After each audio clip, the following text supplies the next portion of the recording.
Yes, 9 months ago, that was my country, Senegal. I'm sure that many of you know where is Senegal, West Africa, known as peaceful country, democratic country. And suddenly, we had this conflict in elections, and the women of Senegal intervened.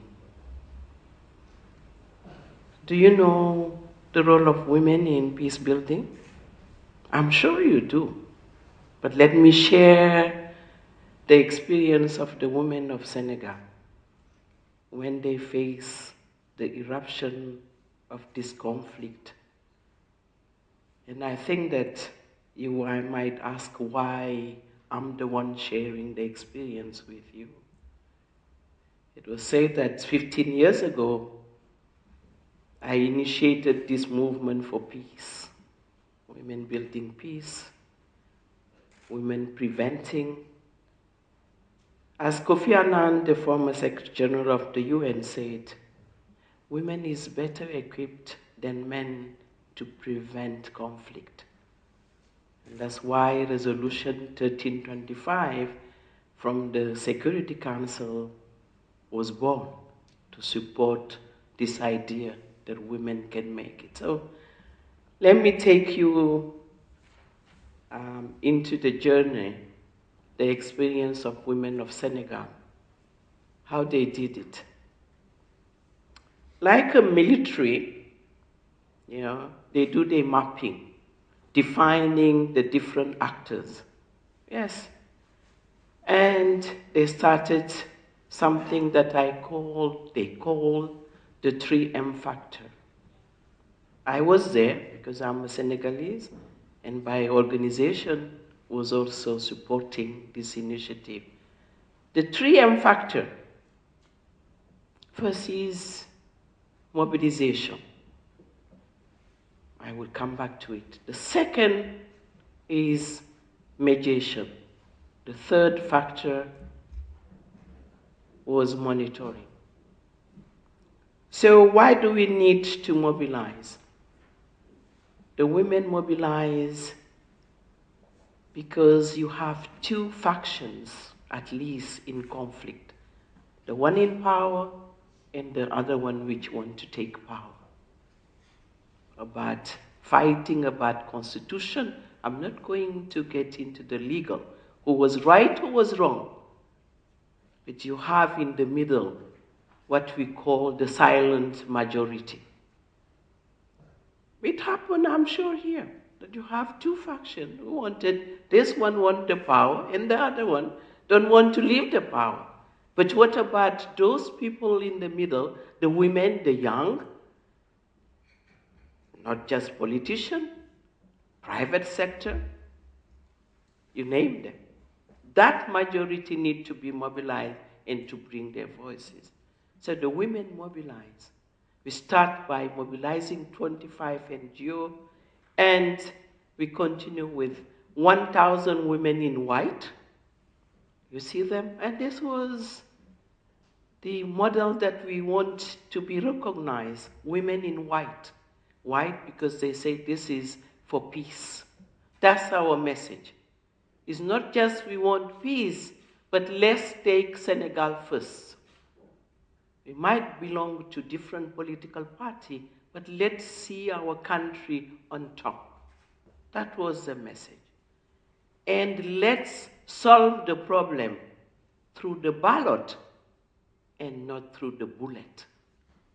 I think that is the crucial message.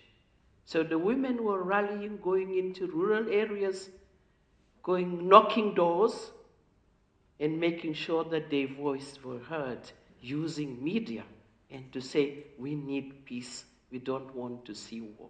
Mobilization. And this is the pressure group that were really making sure that the party listened to them. The second M factor, which we call the mediation, and I come back to that. You know, women use traditional method of mediation. We are better equipped. In Africa, you belong to one family, but you marry another ethnic group. Your children belong to another ethnic group. So you want to protect your mother, your father, but you want also to protect your children. So we are better equipped to be dialoguing in our community. This is one thing that we can say, that the women are equipped to do the mediation. So wise women, women that we call the contact group, that was knocking door, going into communities, going into mosque, entering into the church, and sitting down, and sometimes sharing just a meal in the night to say, what do you think? Do you want war in this country? Or do we want schools, education for our children? Do we want health? What do we want? Because if we have conflict in this country, we will see the impact. As I said, the impact of war, especially on the women's body, as you said. You have seen it in the media, sometimes raped. So many. So the women said, no, we don't want this. We want the human security.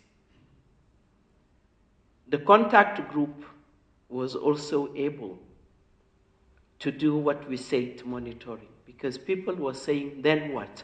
Do we have an environment where we can go and put our voting into the box? We said, yes, we're going to train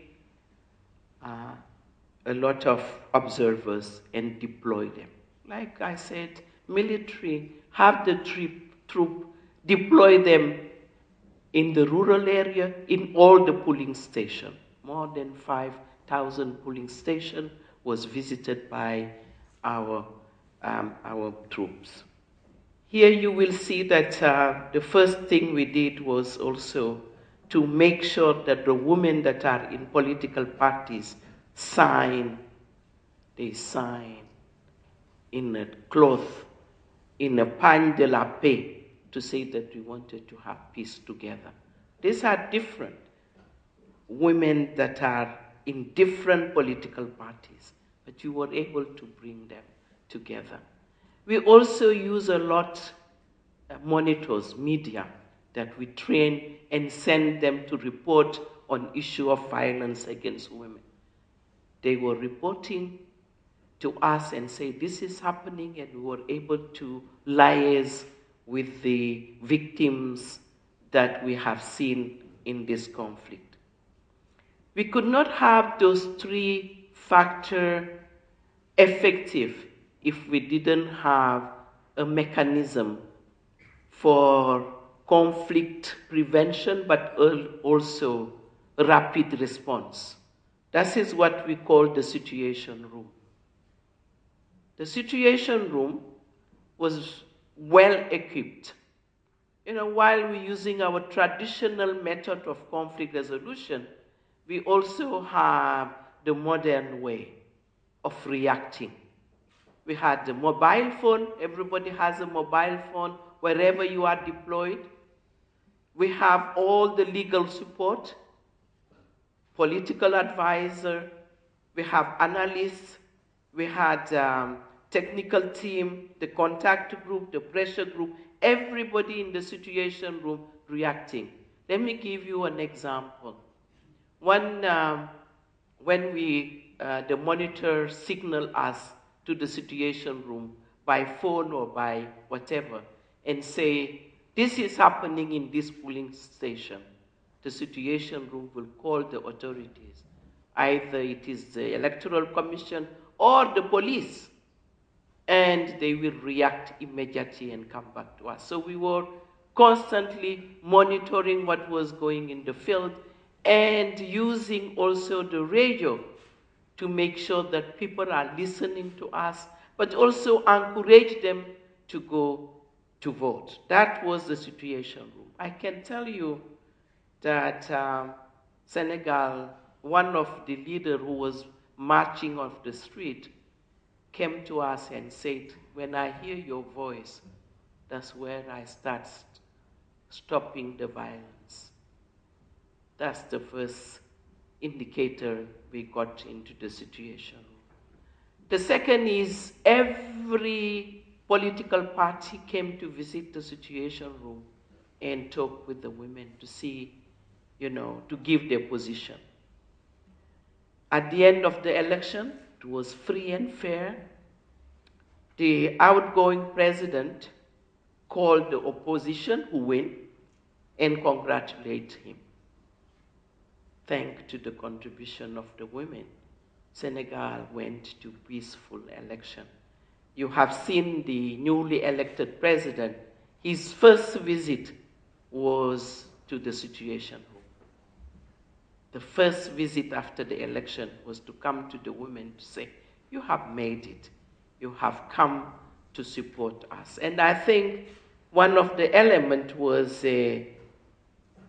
how do we engage with the young people? Because the young people were out there in the street, and in the mobilization, we were able to get them.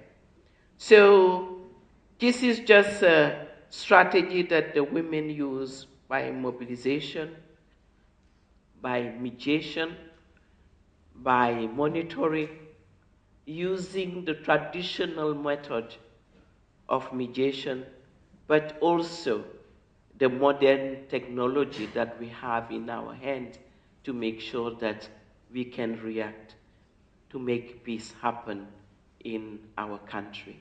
The women of Senegal have been called to support the women, for example, of Sierra Leone, to share the experience, because they're facing also election and conflict. They have been requested by the women of Kenya to share with them their experience as well. I think this is something that we can learn, to say wherever you are, you can do something. It's better to prevent than to cure. Nelson Mandela have said something. Courage is not the absence of fear. It is inspiring others to move beyond it. I think the women of Senegal have inspired others, but I'm sure also, listening to their story, they are inspiring each one of us that we can do something. Don't wait. We know how much the UN is expanding into peacekeeping.